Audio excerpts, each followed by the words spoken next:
Hey guys what's up, welcome back to your own channel Deepak Yadav science academy. Welcome to daily IAS exam dose. आज है तारीख 20 अक्टूबर 2020। आज की तारीख से जितने भी इंपॉर्टेंट करंट अफेयर्स बनेंगे जो कि आपके यूपीएससी एग्जाम यानी आईएएस आईपीएस के एग्जाम के पॉइंट ऑफ व्यू से इंपॉर्टेंट होने वाले हैं, उन सारे करंट अफेयर्स को हम लोग डिटेल में डिस्कस करेंगे। और यहाँ पर हम लोग करंट अफेयर के साथ साथ ये भी देखते हैं डेली कि कौन सा करंट अफेयर आपके कौन से यूपीएससी के सिलेबस के टॉपिक से लिंक होगा, जो कि मेन चीज होती है यूपीएससी में।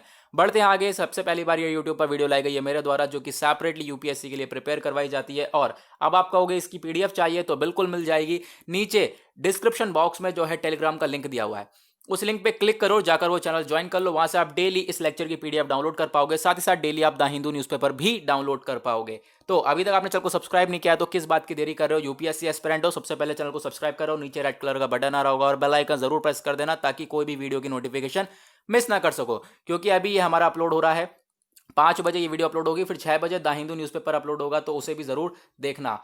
ओके, बढ़ते हैं आगे और आते हैं अपने आर्टिकल नंबर 1 के ऊपर। तो आर्टिकल नंबर 1 हमारा आता है वर्ल्ड स्टैटिस्टिक्स डे। तो अभी 20 अक्टूबर 2020 यानी आज के दिन जो है वर्ल्ड स्टैटिस्टिक्स डे सेलिब्रेट करा जाएगा। तो ये आर्टिकल लिया है हमने यूएन के पोर्टल से। इकोनॉमी के पॉइंट ऑफ व्यू से इंपॉर्टेंट है। इकोनॉमी कहां पे आता है? हमारा जनरल स्टडीज पेपर 3 के अंदर। अब ये जो वर्ल्ड स्टैटिस्टिक्स डे है, ये देखोगे आप, जनरली ये स्टैटिस्टिक्स किस चीज के लिए बनाया जाता है? आपको पता हो, कोई डेटा वगैरह हो तो उसके लिए हम लोग स्टैटिस्टिक्स ये बनाते हैं, ठीक है, यूज करते हैं हम लोग। चाहे जैसे कि आप पॉवर्टी का डेटा बनाना हो, हंगर का डेटा बनाना हो, पॉपुलेशन का डेटा बनाओ, जीडीपी का डेटा बनाओ, तो आपको पता होगा बार में या फिर हम लोग इस तरीके से स्टैटिस्टिक्स वगैरह बनाते हैं ना। तो फिर वो क्या होता है, ज्यादातर हमारा डेटा इस तरीके से बना होता है। तो अब की बार का जो थीम है वो यही बता रहा है कि जो अब की बार का थीम रहने वाला है वो है connecting the world with data we can trust. यानी कि वर्ल्ड स्टैटिस्टिक्स डे का जो थीम है अब की बार का, वो है वर्ल्ड को कनेक्ट करने के लिए यहाँ पर डेटा बनाया जाता है जिस पे हम लोग ट्रस्ट कर सकते हैं। ओके, यानी कि आप समझ गए स्टैटिस्टिक्स किस चीज़ के लिए बनाया जाता है। आप देख सकते हो, जो कि हम लोग एक तरीके से जो डेटा वगैरह होता है वो किसके फॉर्म में प्रोवाइड करवाया जाता है हम लोगों को? स्टैटिस्टिक्स की फॉर्म में। ओके, नाउ अब इंपॉर्टेंट बात है यहाँ पर। इंपॉर्टेंट बात यहाँ पे क्या करी गई है, देखो ये आपकी बार का हमारा ही थर्ड स्टैटिस्टिक्स डे मनाया जा रहा है ना। थर्ड स्टैटिस्टिक्स डे मनाया जा रहा है, यानी कि पहला भी मनाया गया होगा, दूसरा भी मनाया गया होगा। तो ये कब कब मनाया गया? जो पहला मनाया गया था वो 20 अक्टूबर 2010 को। 20 अक्टूबर 2010 में पहला स्टैटिस्टिक्स डे मनाया गया। और फिर उसके बाद दूसरा स्टैटिस्टिक्स डे मनाया गया 20 अक्टूबर 2015 में। अब तीसरा मनाया जा रहा है 20 अक्टूबर 2020, यानी 5-5 साल का गैप है, ये याद रखना। ओके, तो आप इस चीज को याद रखना। आगे बढ़ते हैं। सेकेंड आर्टिकल आता है हमारा इजराइल और बहरीन के रिलेशंस के ऊपर। इजराइल और बहरीन के रिलेशंस काफी अच्छे होते जा रहे हैं। ये आर्टिकल हमने लिया है एआईआर से, ऑल इंडिया रेडियो से। इंटरनेशनल पॉइंट ऑफ व्यू के इंपॉर्टेंट से, इंटरनेशनल के रिलेशंस के पॉइंट ऑफ व्यू से इंपॉर्टेंट है। जनरल स्टडीज पेपर 2 के पॉइंट ऑफ व्यू से भी ये आर्टिकल इंपॉर्टेंट हो जाता है। तो अब हम बात करें, देखो हुआ क्या था पहले, अभी मैं थोड़ी बहुत चीज़ें इसके पहले की बताऊं कि इजराइल जो है, यहाँ पे जो भी अरब कंट्रीज हैं हमारी, वो इजराइल को रिकॉग्नाइज नहीं करती हैं एज अ स्टेट। वो कहती हैं इजराइल गलत तरीके से बनाया गया है, कब्जा करके बनाया गया है, तो हम लोग उसे एज अ स्टेट रिकॉग्नाइज नहीं करेंगे। तो उन लोगों को वो क्या करती हैं कंट्रीज, इजराइल को रिकॉग्नाइज नहीं करती थी अभी तक। लेकिन अब कुछ कंट्रीज ने स्टार्ट कर दिया, तो एक के बाद एक कंट्रीज जो है रिकॉग्नाइज करती जा रही हैं। सबसे पहली कंट्रीज जिसने रिकॉग्नाइज किया था वो थी इजिप्ट, फिर जॉर्डन, अब यूएई ने रिसेंटली रिकॉग्नाइज करा इजराइल को। उसके बाद बहरीन भी आ गया हमारा। बहरीन फोर्थ कंट्री हो गई जो कि रिकॉग्नाइज कर रहा है। यानी कि इजराइल से जिनके रिलेशंस पहले खराब थे, अब उन कंट्रीज से रिलेशंस जो हैं अच्छे होते जा रहे हैं। यानी इजराइल और बहरीन के रिलेशंस जो है वो इंप्रूव होते जा रहे हैं। ओके, नाउ बढ़ते हैं आगे। बहरीन के बारे में बताया गया है।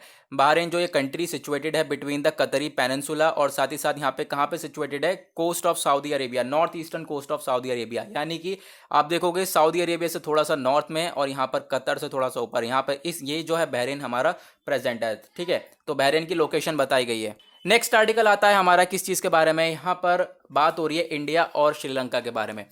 ये आर्टिकल हमने पीआईबी से लिया, इंटरनेशनल रिलेशंस के पॉइंट ऑफ व्यू से इंपॉर्टेंट है। इंटरनेशनल रिलेशंस आता है हमारा जीएस पेपर 2 के अंदर में।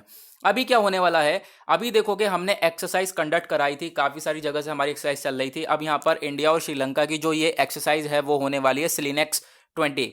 सिलिनेक्स 20 यहाँ पे ये एक्सरसाइज कंडक्ट कराई जाएगी इंडिया और श्रीलंका के द्वारा, दोनों को मिलकर। यहाँ पे 19 अक्टूबर से लेके 21 अक्टूबर तक ये एक्सरसाइज कंडक्ट कराई जाएगी। ये होने वाला है हमारा 8th एडिशन होने वाला है एनुअल इंडियन नेवी का। और यहाँ पे श्रीलंका बायलैटरल मैरीटाइम एक्सरसाइजेस। कौन सी एक्सरसाइजेज हैं? मैरीटाइम एक्सरसाइजेज आपको पता ही होगा, ये काफ़ी बार हम लोग इसके बारे में पढ़ चुके हैं। मैरीटाइम एक्सरसाइजेज क्या होती हैं, अभी रिसेंटली किस किस के बीच में कंडक्ट कराई गई थी। पासेक्स एक्सरसाइज हुई थी अभी, आपको पता होगा। अब यहाँ पे स्लिनेक्स एक्सरसाइज हो रही है, और याद रखना जो स्लिनेक्स एक्सरसाइज है वो किस किस के बीच में हो रही है, इंडिया और श्रीलंका के बीच में।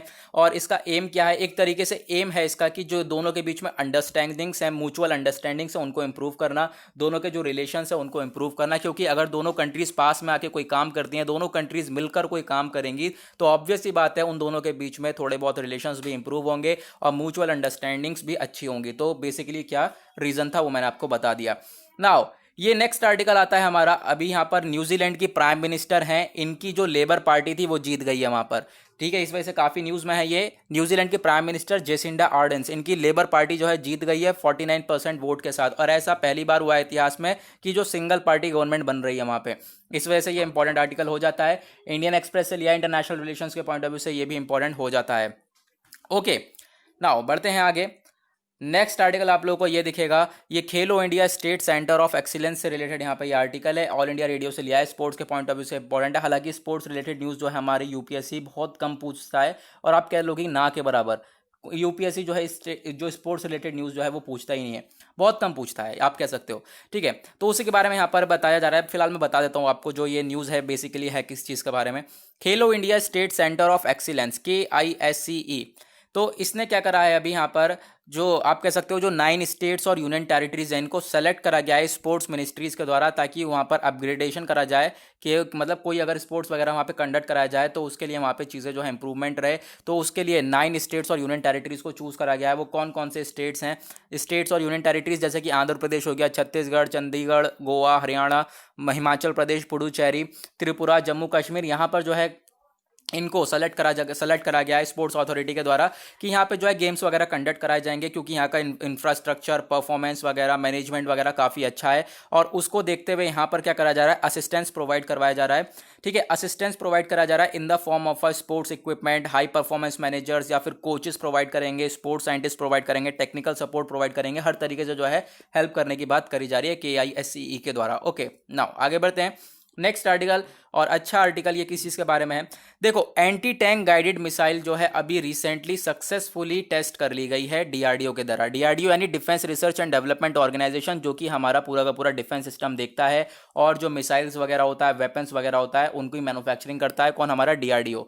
तो ये धड़ाधड़, अभी आपको याद रखना है, धड़ाधड़ मिसाइलें बन रही हैं काफ़ी सारी। अभी हमने शौर्य मिसाइल के बारे में पढ़ा था, याद होगा आप लोगों को, ब्रह्मो मिसाइल के बारे में पढ़ा, वो भी याद होगा ना। वहीं अब यहाँ पर एंटी टैंक गाइडेड मिसाइल है। अभी मिसाइल, ये टैंक नाम आ रहा है तो टैंक मत समझना, ये नहीं है मिसाइल। जो ये जा रही है ना, सिर्फ ये है मिसाइल, ठीक है। ये एंटी टैंक मिसाइल है। इससे क्या होगा, ये एक आप कह सकते हो ना, इस तरीके की मिसाइल है जो कि टारगेट अपने आप सेट करेगी, और जो है बिल्कुल सटीक जगह पर जाकर ये लगेगा, क्योंकि एक लेजर टाइप मिसाइल है जो कि जहां टारगेट हम चूज करेंगे बिल्कुल वहीं जाके लगेगी, कभी भी यहाँ पे मिस टारगेट नहीं हो सकती।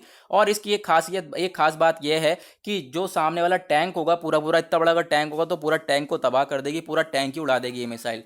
इंडियन एक्सप्रेस से ये आर्टिकल लिया गया है, डिफेंस एंड सिक्योरिटी के पॉइंट ऑफ व्यू से इंपॉर्टेंट है। डिफेंस एंड सिक्योरिटी आता है हमारा GS पेपर 3 के अंदर में। ओके, नाउ यहाँ पर एंटी टैंक, आप कहते हो एंटी टैंक की मिसाइल की बारे में बात हो रही है, एंटी टैंक गाइडेड मिसाइल के बारे में। तो ये जो सिस्टम है ये स्ट्राइक कर सकता है, न्यूट्रलाइज कर सकता है आर्मर्ड व्हीकल्स को, जैसे कि टैंक वगैरह है, उस पूरे टैंक को ही उड़ा सकता है ये। इस मिसाइल के अंदर इतना दम है। तो DRDO ने इसे अभी रिसेंटली लॉन्च कर लिया है। और ये इस टाइप की मिसाइल पहले हम लोग इंपोर्ट करते थे, पहले हम लोग बाहर से मंगाते थे, लेकिन अब हम लोगों ने खुद बना ली है। हालांकि जो हमारा मिशन है वो ये है कि हम लोग खुद अपनी चीज़ों को डेवलप करेंगे, और DRDO ने काफ़ी कोशिश करी है, काफ़ी सारी मिसाइल्स के ऊपर काम चल रहा है, ताकि जो हम अपनी कंट्री में इन सारी मिसाइल्स को डेवलप करें, इन सारी मिसाइल्स को मैन्युफैक्चर करें। क्योंकि आज के टाइम पे जो है हमारा चाइना से भी रिलेशंस काफ़ी ज़्यादा खराब चल रहे हैं, तो हमें ये सिचुएशन जो है फेस करनी पड़ रही है, और हम लोगों को मिसाइल्स के ऊपर मिसाइल जो है डेवलप करनी पड़ रही है, जो कि एक अच्छा स्टेप भी आप लोग कह सकते हो, क्योंकि हमारी कंट्री का जो डिफेंस सिस्टम है वो भी इसी के साथ ग्रो हो रहा है। ओके, नेक्स्ट आर्टिकल, और आज का लास्ट आर्टिकल, इंडिया का फर्स्ट सी प्लेन प्रोजेक्ट जो है इसकी इनॉग्रेशन होने वाला है, इसका उद्घाटन होगा 31 अक्टूबर को। जो बर्थ एनिवर्सरी होगी हमारे सरदार वल्लभ भाई पटेल साहब जी की, तो इनकी यहाँ पर बर्थ एनिवर्सरी के दिन क्या होगा, इंडिया का फर्स्ट सी प्लेन प्रोजेक्ट जो है क्या करेंगे ये लोग, क्या कह सकते हो आप लोग, उद्घाटन करेंगे। इंडियन एक्सप्रेस से ये आर्टिकल लिया, इकोनॉमी के पॉइंट ऑफ व्यू से इंपॉर्टेंट है। इकोनॉमी के पॉइंट ऑफ व्यू से क्यों इंपॉर्टेंट है, क्योंकि ये जो प्लेन है इसको सी प्लेन कहते हैं, ये याद रखना। सी प्लेन इसको कहते हैं। ये क्या होगा, पानी के ऊपर चल सकता है ना, पानी के ऊपर खड़ा हो जाएगा ये प्लेन, इसी वजह से सी प्लेन कहता है, पानी के ऊपर खड़ा हो जाएगा। तो क्या होगा, वहाँ पर टूरिज्म वगैरह बढ़ेगा भाई, लोगों को देखने में बहुत मजा आएगा, जाएंगे लोग देखेंगे, तो उस जगह की क्या होगी, इकोनॉमिक ग्रो होगी। इस वजह से इकोनॉमिक पॉइंट ऑफ व्यू से इंपॉर्टेंट है, जनरल स्टडीज पेपर 3 के पॉइंट ऑफ व्यू से भी इंपॉर्टेंट है। तो ये जो सी प्लेन सर्विस है ये गुजरात में चलाई जाएगी। सबसे पहले कनेक्ट करेगी साबरमती रिवर को अहमदाबाद में to the Statue of Unity in the Kevadia in Narmada district.